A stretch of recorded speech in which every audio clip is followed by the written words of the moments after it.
Good nutrition is critical for child development, growth and survival as the country struggles to cut back the effect of climate change on food security. Children from the north are still paying the ultimate price of poor nutrition due to these disruptions. My name is Husna Mohammed, and on this episode of Health Digest, we look at how lack of access to nutritious diets is impacting on child health in North Horr sub-county.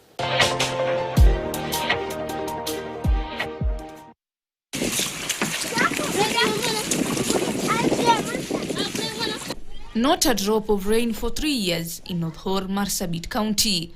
And when the rain did finally come, it poured to the joy of the local population. The Dasanach community that lives here at Ileret was not left out. But contrary to what many expected, malnutrition that has been plaguing them did not drastically reduce. Maji imekuja kuchimba, sasa tunapata maji chafu sana. Ndio kwa maana watoto wanahara, wanatabika. Sasa kuenda hospitali hapa hakuna madawa. Sasa tuko na hiyo shida sana. Dawa tunapata ile inaitwa ORS ya kuweka maji na kupatia watoto hiyo tu. Hakuna dawa mzuri ambayo iko hapa. The wet season is yet to positively impact production systems. The National Drought Management Authority NDMA April 2023 report on malnutrition is grim. Acute malnutrition cases across arid and semi-arid land counties are over 970,000 children aged between 6 and 59 months. Above 142,000 expectant and lactating mothers are also affected. This is attributed to the continued reduced milk consumption at household level. Marsabit and Turkana counties still remain in the emergency drought phase. Nyawei Nyakaru, aged 36 years, is a mother of 8. She is part of the many Dasanach families.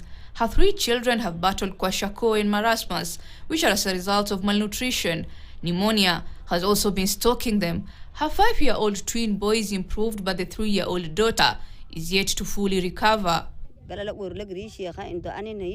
never thought that my daughter would be alive today. She was so weak.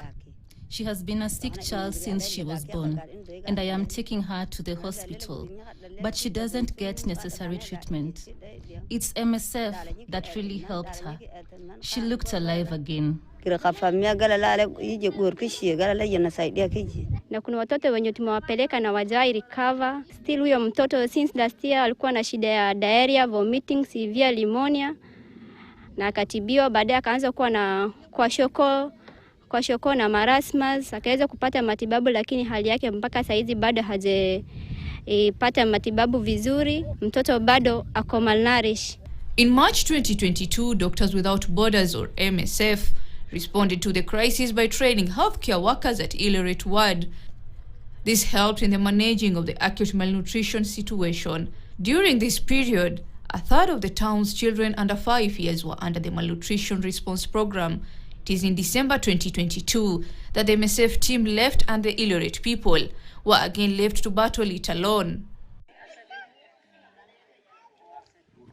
Malnutrition is a deficiency or excess of nutrition consumption. It is divided into undernutrition and overnutrition.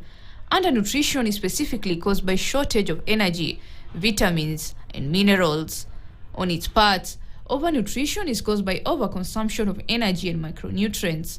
Malnutrition contributes to more than a third of child deaths worldwide. Lack of clean water for consumption remains the local community's biggest obstacle. Most search for the precious commodity for almost 13 hours, only to come back home with a few liters of unfiltered water. Before I boil and treat the water, the kids drink the water in a rush, since they have been thirsty the whole day. They then become sick. Kuna wale wako na manyumba mabati wanapata maji ya mvua, lakini wale hawana hiyo manyumba, wako na ya hii manyumba ya kienyeji. Sasa hakuna maji vile wanapata, lazima waende huko Laga. Wale wamesoma labda ndio kana hiyo ile manyumba ya mabati, lakini watu wa Dasa na yote nyumba ni hii tu. Na maji tukiwa tunapata maji shida sana venye Laga inakuja, na sana tunachota maji kutoka Laga. na hiyo laga kwa saizi hatupati maji nzuri. Maji ni chafu kabisa na tunachimba karibu na mto na hatupati maji safi.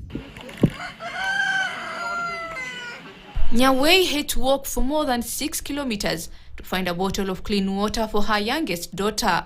I was advised by the doctors to feed her clean water, though I couldn't walk every day just for a bottle. I had to feed her our normal water, and she started vomiting, diarrheaing. She became weak again. She has been forced to accept her 3-year-old daughter's condition. I tried to feed her better than her other siblings, though she doesn't gain weight. I think maybe this is just her normal body. Before the drought, goat milk came to the rescue. The kids drank it as a substitute for water. Right now, it's a rare commodity that is only within the reach of the local rich people. It has been 3 weeks without supplements. She was to be admitted, but I cannot leave the other kids alone and take my daughter to the hospital. I was then forced to stay at home without medication.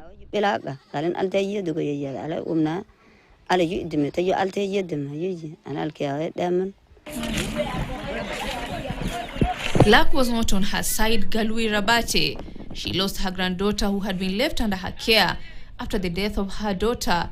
Galui, who is visually impaired, could not take her 10-month-old granddaughter to the local hospital. After 3 days of constant diarrhea and vomiting, the little girl lost the battle. Hakuna mtu anasaidia mimi, alafu mtoto fariki kwa nyumba yangu. Ilikuwa bado nyonya hata matiti ya mama yake, na mimi haina matiti. Matiti yangu ndio haina maziwa na homa na kitabaka yote na hara. Na hapa hakuna kwa daktari. Alafu kukuja naye huko mimi haina macho, mtu afusilete mimi, hakuna mtu anasaidia mimi. Kwanza si hawezi saidia watu, unasikia? Mimi haina macho. Kama yuko na macho mimi mwenyewe tapeleka naye kwa ile simu yangu. Si mimi najua naye. Na kuna mtu anasaidia mimi. Na watu wapande hapa watu hana macho usisaidianga. Ama kwangu bwana ni shauri yako. Kwenda nani shauri yako. Local hospitals are not easily accessible. Children and adults seeking healthcare services die along the way. This is so normalized that it no longer comes as a shocking news to this community. Hospitali ni mbali sana. Unachukua muda kitambo utembee katikati kwa sababu hatuna means ya kutembea nayo kama boda, magari, ambulance hatuna. Tunatembea nao watoto, tunafika hapo katikati mtoto anaanza kuhaga. Sometimes watoto wanarifariwa panda Ethiopia na huku kunatumiwa na kuna kadi yenye Ethiopia wanawachukulia, na kama hawana kadi juu wao ni watu wa Kenya hawapati matibabu. Pesa kupata ya kupeleka mtoto kurifaa kutoka hapa hadi Ethiopia kwa sababu huko ndio kwenye iko karibu na sisi, hospitali yenye karibu na sisi ni Ethiopia. Kitambo upeleka huko pia ni shida. Yeah, we have already made a proposal to the county government to upgrade our dispensary here to either level 3, level 4, and to put more staff, medical staff, so that one is going to raise the level, to raise the standards of health standards, so that at least tuache kuvuka border kwenda kutafuta matibabu huko, because now at the border that is where most patients are referred. According to Ileret Health Center in March 2023, severe acute malnutrition caseload was 166, while moderate acute malnutrition caseload was 545 children. While in April, the number of severe acute malnutrition spiked by 7 cases to 174 children. Moderate acute malnutrition figures stood at 543. Severe acute malnutrition consists of kwashiorkor marasmus and marasmic kwashiorkor. This commonly happens when a person has not had food of adequate quality and quantity, coupled by frequent or prolonged illnesses. Malnutrition results to inadequate vitamins and minerals that are essentials for body functions, such as producing enzymes, hormones, and other nutrients needed for growth and development. Although malnutrition has been a sticking issue in Ileret Ward since 2010, things got worse in 2022. After years of drought and dwindling food supplies, the situation became grave. So now that the much anticipated rains have finally fallen, why does the situation still linger? Chakula yenye mtoto angefaa kupata kama balanced diet hakuna. Mtoto anatumia tu ni wanakula mahindi bila maharagwe. Wanapatanga sometime unga kutoka Ethiopia wanainunua. Unga hiyo ni maji tu wanapika nayo na chumvi, haina mafuta. Sasa mtoto kulingana na hiyo hali hawezi akapata afya mzuri, afya bora. You know, as we are very far from Marsabit. In fact, we even here vegetables is a very big problem. So huwezi pata hata kuna watu hawajaiona ndizi hata machungwa. Alcoholism in Ileret is a pandemic on its own. Not even mothers of affected children are spared. It has been noted with concern that a number of women sell supplements given to them in exchange of a local brew known as kada. The supplements are distributed for children by governmental and non-governmental agencies. In our program, we have so many children that we give supplement in the facility. Because if we give the mothers, they go and sell. They exchange with alcohol. So we have decided that we have identified some families. Every morning, around 20 children, they collect supplement in our facility. We give them in the facility in the morning and then in the evening. You see such families, those kids will not end up curing. They will stay in the program until there's time limited. Some of them even stay in the program for 5 years. Then after 5 years, those kids have to be discharged because the program only it only covers 6 to 59 months. An average woman in Ileret has 8 kids, with 3 being under 5 years. Feeding them is a challenge. I cannot give this kid this supplement and the others are seeing, they are crying. As a mother, I have to share, to give all the kids because they don't have another food, so they have to share. So if they share, you know, the ones who are sick, they will not recover. The lack of food in many households has increased the enrollment of children in schools. The school's feeding program is the hook. They believe that at least in the school they can get lunch.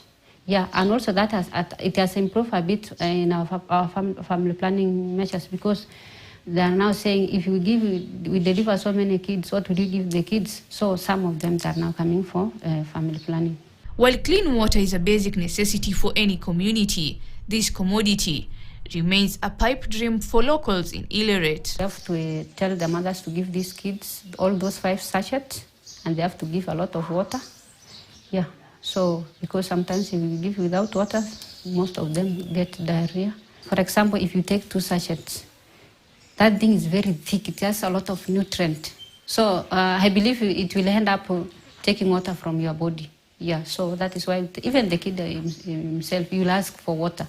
Malnourished kids are prone to waterborne diseases due to their weak immune system. It is on January this year that the Doctors Without Borders conducted a geophysical survey to establish a point where a supply of soft, clean water can be drilled and sustained for a longer period. Tuna drill up to 40 meters because at least tunataka wapate soft water.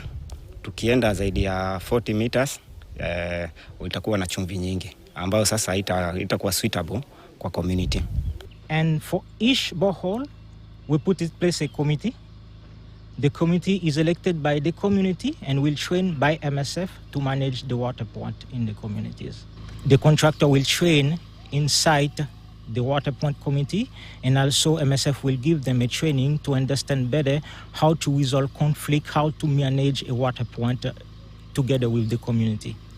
In Kenya, more than 2 million children have stunted growth. This is the most frequent form of undernutrition. If not addressed, it has devastating long-term effects, including diminished mental and physical development. Although change wasn't expected overnight, families here are still struggling with malnutrition. The lack of clean water and proper balanced diets pose a health hazard for many families. Children under 5 years are the worst hit. Husna Mohammed, KTN News, Ileret, Marsabit County.